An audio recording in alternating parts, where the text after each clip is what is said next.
guys, this is Zebra Girl and today I'm bringing you part 4 of Googleplier fanfiction, My New Toy.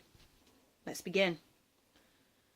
I put the screen away so I didn't have to look at my things anymore. I wish I didn't see them, but at the same time I'm glad I did. Looking at everything took about 30 minutes and now it's only 12. My stomach began to rumble, so I opened the fridge to find a carton of milk, some cheese, and a half carton of orange juice. I sighed as I remembered some recipes I looked up last night. One of them looked good, called bacon and eggs. Even though I looked up the recipe, I couldn't do it as I hadn't seen someone cook it before. So I opened up YouTube and looked up how to cook bacon and eggs, and clicked on the video and watched the 2 whole minute video. After watching it, I knew what to do, but I could do that better. So I went up to the cooker and carefully turned it on. I got the frying pan out, but Evie didn't have any sunflower oil, so I went on Chrome and looked it up. I found some, and I went to get it out from the image and carefully pulled it out. Wow, it worked! I never thought it'd be that easy. After taking the oil, I looked at eggs, found them, and again carefully pulled out the eggs. And for one last time, I looked at some bacon and pulled it out of the image. I turned on the oven and placed the frying pan on the stove. I put some oil in it, and I left it for some seconds so the oil could become hot. After that, I got a plate so I could place the food on it. I got the egg and cracked it open on the pan, opened it, and the egg began to sizzle. So I added the bacon, and so it started to sizzle. I took a knife and fork out and picked up the fork. I stabbed the bacon and flipped it over onto the other side. I gave it some more time to cook, like last time. After that, I picked up the pan handle, and tipped it on the plate, so the food slid off onto it. I placed the pan in the sink and went back to the plate and put it on the table. I got a knife and used the fork. I sat on the chair and began to eat my dinner, which tasted really well, even though that was my first time cooking. After I had eaten, I washed up so when Evie got back she wouldn't have to wash up. I saw her do this yesterday, so it shouldn't be that hard, right? It took me some minutes to do, but I did it. I washed up without breaking anything, and I hope it stays that way. It's now like 12:45, so I went into the living room and turned on the TV so I could watch more of that Steven Universe cartoon. I began to watch it over and over until I fell asleep. But then, the Evie narration. I slowly woke up to hear beeping and half my head aching. I turned my head to the right to see a doctor. "Hello, Miss Sunderland. How do you feel?" I feel like I have a headache." "What happened, Doc?"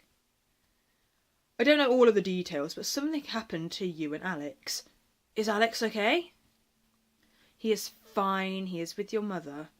Anyway, something sliced your eye, so we had to do some surgery and remove it. But we have replaced it with a robotic eye. You'll be able to see from it in a couple of days." "Can you tell me who called the cops?" Alex then entered. "Did you call them, Alex?" He then nodded and walked over to me and hugged me. I let go and looked at the doc. "So, when can I go home, Doc?" "Well, you're very stable, so you can go now, but you need to get dressed." "Yeah." Alex exits the room so I can get dressed. The doc took off the monitor straps off me and left the room. I looked for my stuff but couldn't find it until I saw a little black bag on the floor. I got off the bed and opened the bag. It had my clothes in it, a long sleeve t-shirt, black leggings, and my red trainers. I carefully removed the hospital gown and started to put normal clothes on. The t-shirt was the hardest to put on though.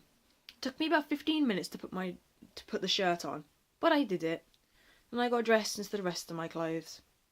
Then a thought crossed my mind. Google.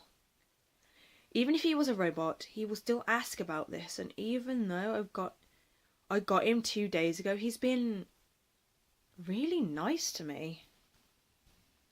My thoughts were interrupted by the doctor knocking on the door, which made me jump.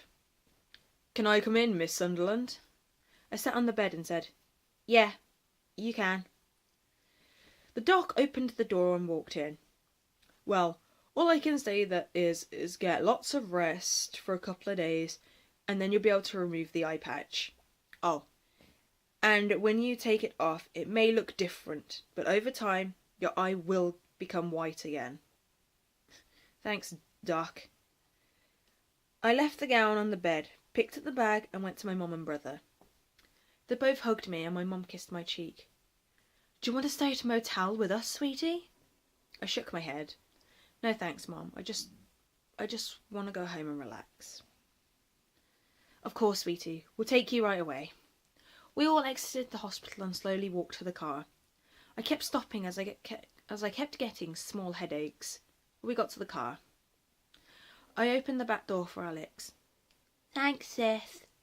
I smiled at him and closed the door. I opened the passenger door and got in, and my mum asked, "Sweetie, what's your address?"